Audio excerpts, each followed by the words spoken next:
রবিবার রাতে জটেশ্বর ১ নম্বর গ্রাম পঞ্চায়েতের ব্যাংকান্দি গ্রামে খগেন রায়ের গোয়ালঘরে চিতাবাঘ হানা দেয়। গবাদি প্রাণীগুলি চিৎকারে জেগে ওঠেন পরিবারের লোকজন। তারা বেরিয়ে দেখতে পান একটি ছাগলকে কামড়ে টেনে নিয়ে যাচ্ছে একটি চিতাবাঘ।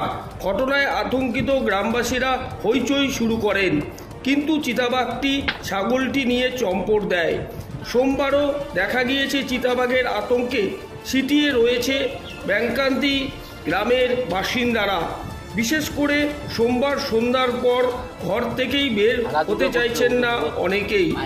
অবশ্য সোমবার বিকেল ৪টা নাগাদ বন দপ্তর জানিয়েছে ক্ষতিগ্রস্ত পরিবারটি আবেদন করলে সরকারি নিয়ম অনুযায়ী ক্ষতিপূরণ দেওয়া হবে।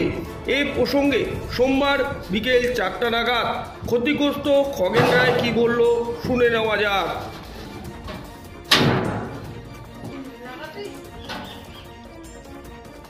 বাঘ ধরছিল রে, বাঘ আছে রে, বাঘ আসছিল গোয়াল ঘরে ঢুকছিল। তো গোয়াল ঘরে মানে ছাগল, তারপরে ছাগল ওর মাকে আঘাত করছে, ওর মাকে আঘাত করে তারপরে তো বাচ্চাটাকে তো নিয়ে চলে গেল। একটি বাচ্চাকে নিয়ে গেল। হ্যাঁ। রাত্রে কখনকার ঘটনা হতে পারে? এটা 2টার দিকে, প্রায় 2টা। আপনারা উঠেছিলেন? হ্যাঁ, সবাই উঠছিলাম। গোয়াল ঘরে দেখি গরুগুলা লাফালাফি খুব করতেছিল। তখন ওই ছাগলটা বড় ওর মাকে আঘাত করে তারপর বাচ্চাটাকে নিয়ে গেছে। কি নাম আপনার? খগেন রায়।